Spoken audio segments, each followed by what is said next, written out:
Is your self-image holding you back from being, doing, and having the good which you desire in life? Well, in this video, we're going to be talking about our ability to reject distorted self-images that we might acquire in life as we go and grow through our journey. And if we acquire these, they could prevent us from experiencing the good that we truly desire and that God's Spirit wants for us. In fact, I personally use this technique in one of the toughest transitions of my life. Stay tuned.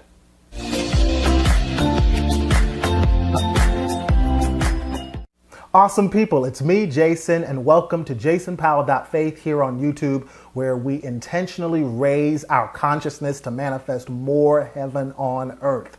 If you are a subscriber, I want to send a big shout out and thank you to you for being a part of this community. If this is your first time here, thank you for taking the time to tune in. I think this is going to be life-changing for us in our own particular ways. And you can join the community by pressing that little red button so you'll never miss the latest video.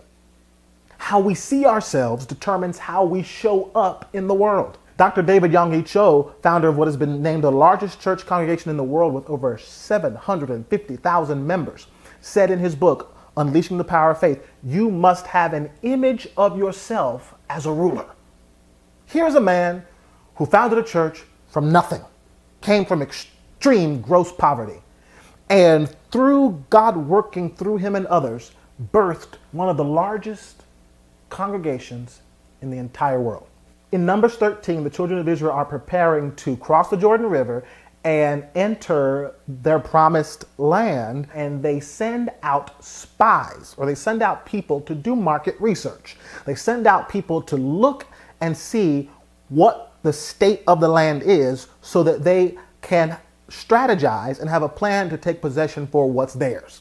And so we see that there are certain people that are sent that represent each tribe. And it says here, then Moses sent them to spy out the land of Canaan and said to them, go up this way into the south and go up to the mountains and see what the land is like, whether the people who dwell in it are strong or weak, few or many, whether the land they dwell in is good or bad, whether the cities they inhabit are like camp or strongholds. This is very detailed here, right? Whether the land is rich or poor, and whether there are forests there or not.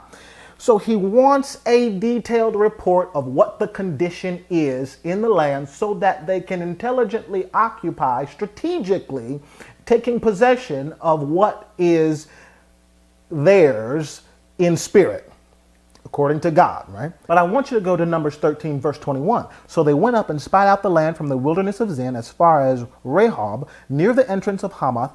And it says in verse 26, now they departed and came back to Moses and Aaron and all the congregation of the children of Israel in the wilderness of Paran at Kadesh. They brought back word to them and to all the congregation. Who brought back word? The spies, the people who were appointed to go out and do their market research. And they showed them the fruit of the land. This is what they were supposed to do. This was their assignment, right? Then they told him and said, we went to the land where you sent us. It truly flows with milk and honey. And this is its fruit. So they brought back proof. They brought back proof of what they had heard about the land that they were going to inhabit. Nevertheless, the people who dwell in the land are strong, they were saying. The cities are fortified and very large. Moreover, we saw the descendants of Anak there. Now pause. The people are going in to possess something that God has already said is theirs, but they are giving a report that is pretty much saying, I don't think we can do this. But the men who had gone up with him said, we are not able to go up against the people, for they are stronger than we. But then Caleb in verse 30 comes in and says, then Caleb quieted the people before Moses and said, let us go up at once and take possession, for we are well able to overcome it. He was a part of that team that was assigned to go in and give a report of the condition of the land. But Caleb was from the tribe of Judah. Now, the tribe of Judah is a very special tribe in that the literal name Judah means praise, or the praise of the Lord. we see that in Hebrew, that word Judah means praise or the praise of the Lord. And throughout the Bible, there are Levites, musicians, and priests that come from the tribe of Judah.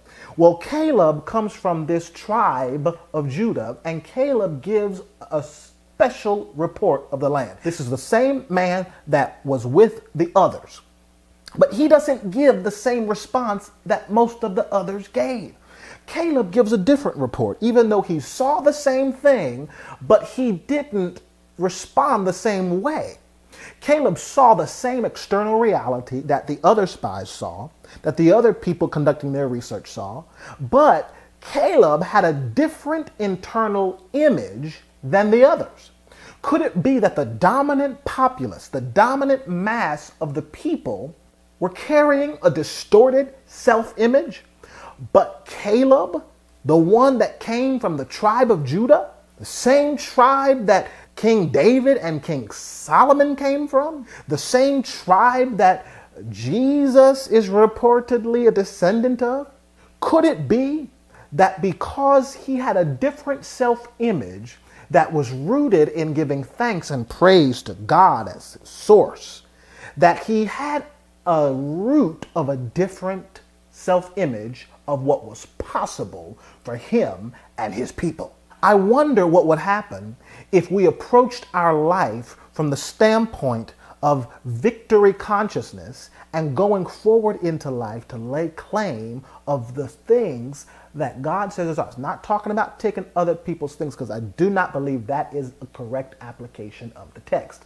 And that's where we have to be careful about how we apply the biblical text to the here and now. Certain things are meant as spiritual symbology, spiritual and psychological symbology.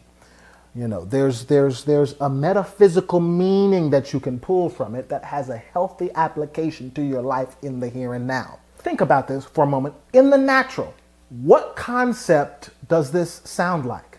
We hear things in our world today of people who go into other countries or go into other villages or areas and say, this is ours, we're going to occupy it. Some have called it colonization. Some have called it terrorism. And in different ways, for different purposes, humans have moved across geographical areas and laid claim to spaces where someone else already lived. In the natural, this can be very problematic. What do you think about this? Comment below what your thoughts are when you hear that this God of the Bible is telling them to go in and possess a land that somebody else lives in. And I wonder, have we ever thought how the other people receive it? You know, I don't know if you've heard about that current world event, but U.S. armed forces have been planning to exit Afghanistan. It's reported that now almost the entire country is under Taliban control. Many people are fleeing and trying to escape because they're worried about retaliation and revenge that could be carried out upon those who have worked with the Americans or the government any time over the past 20 years since we were occupying Afghanistan and training others in American warfare and security measures, among other things. And so this militant extremist group that ran the country in the late 1990s is starting to take over there. And so it's a very scary time, and it is not only impacting people there, but it has repercussions globally.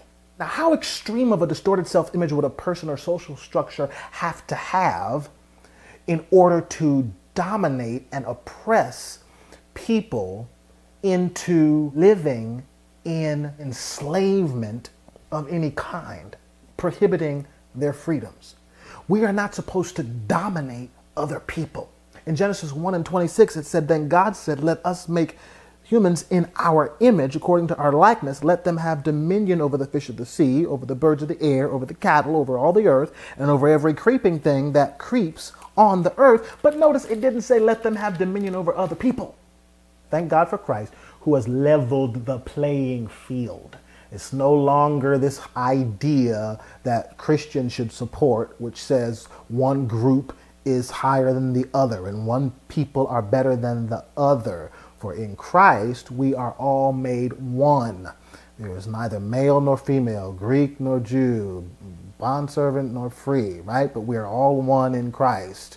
I love that passage because it really draws in the whole purpose and meaning of who Christ is and what Christ has done on behalf of humanity. taking away this wall of separation between people groups. At a base level, the natural humane level, there's something to consider here and wrestle with in this text. But at a higher level, an inner esoteric level, there is a metaphysical spiritual truth communicated in and through this text that no matter who we are, or what side of the railroad tracks we grew up on, or what side of the ocean we're from, there is spiritual good and natural good that belongs to you, that you've got to make sure that fear and doubt and negative images of yourself don't prevent you from laying claim of.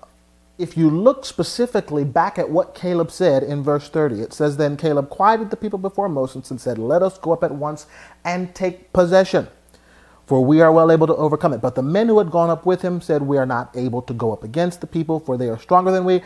And they gave the children of Israel a bad report of the land which they had spied out, saying, 'The land through which we have gone as spies is a land that devours its inhabitants.'" Watch what they're saying. And watch what you're saying about what you see. It says that they said, "And all the people whom we saw in it are men of great stature. There we saw the giants. The descendants of Anak came from the giants." There's that Anak again. "And we were like grasshoppers in our own sight. And so we were in their sight." You see, they had a distorted self-image based upon what they saw around them. Their self-image was not rooted in what God had already spoken over them. There are good things that God speaks over you, that God speaks over me. And sometimes we are more perceptive of what everyone else is saying. We're so more perceptive of what's going on in the world around us and less aware of who God says we are, of who God says we can be. I had an experience in my own life when I was facing a tough transition. I was in seminary as a student. I had 2 kids and I was going through a divorce, and on top of it, I was coming out. And it was the most worrisome time I had ever experienced in my life. But I had an internal blueprint that was set for things working out in my favor. And I visualized and I subjectively affirmed and audibly affirmed that things are working out for the highest good of all involved. I was essentially using my own version of, "Let's go up at once and possess it, for we are well able to overcome it." And I just turned it into a form that worked for me. I turned it into an affirmation that worked for me. I turned Caleb's quote into Jason's affirmation. And what you've got to do is turn Caleb's quote into your affirmation. Maybe it'll be really similar. Maybe it'll be different. But you've got to anchor yourself in words of faith. Did you hear what I said? Anchor yourself in words of faith. See, I've been aware of this Caleb story, but it's not just in the Caleb story in this passage of Numbers 13. It is also permeating the whole biblical text. And it is also the truth of our spiritual identity, the truth of our spiritual reality. And the truth of you and the truth of me is that through understanding our connection to Source, we are well able to overcome any challenge we could ever face. And the power of our ability to overcome is connected to praising our Source and speaking forth the victory. And that comes from having a self-image that is whole, that is good. Do you see what I'm saying here? What about your peace? Anything that comes in to try to steal your peace, don't accept it, reject it. Anything that tries to tell you that you're not good enough, don't accept it, reject it. Any kind of experience that makes you feel less than, that makes you feel like you're not good enough, that you're not worthy, don't accept that, reject that. Yeah. In fact, I just want you to write in the comments, "I don't accept it." Don't accept it, reject it. Anything that takes you off of knowing who you are and whose you are, and that you are worthy and deserving of love, You're worthy and deserving of blessing. Anything that is the opposite of that, don't accept it. Reject it. Reject distorted self-images that try to tell you that you aren't good enough or that you can't be and do and have the good that you desire. And whatever it is that comes across your path as you are moving forward in life, whatever challenge tries to come across your path, take a deep breath and say, let's go up at once and possess it, for we are well able to overcome it. Say over yourself, I am well able to possess or to take possession of what God has provided for me.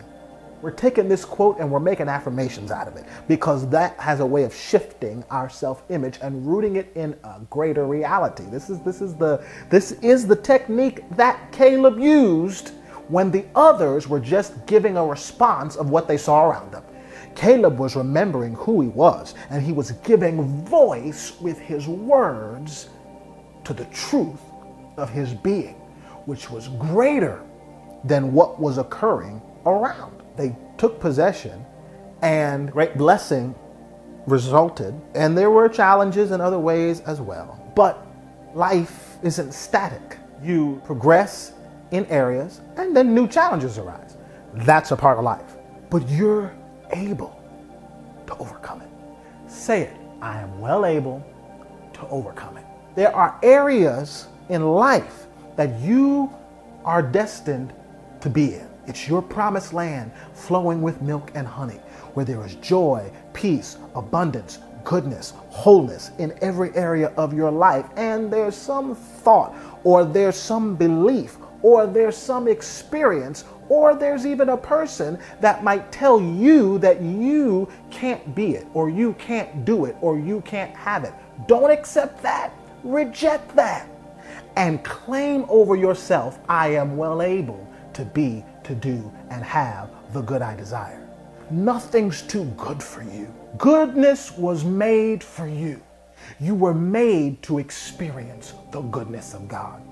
You were made to experience the hope and the joy of living and being and thriving. You are a success going somewhere to succeed. Your heart, your mind, your body is made in the image of the divine, reflecting and revealing the beauty of all that is. And when that's your center and when that's your root, you proceed forth into life, and anything that comes on the fringes doesn't affect the center of your being.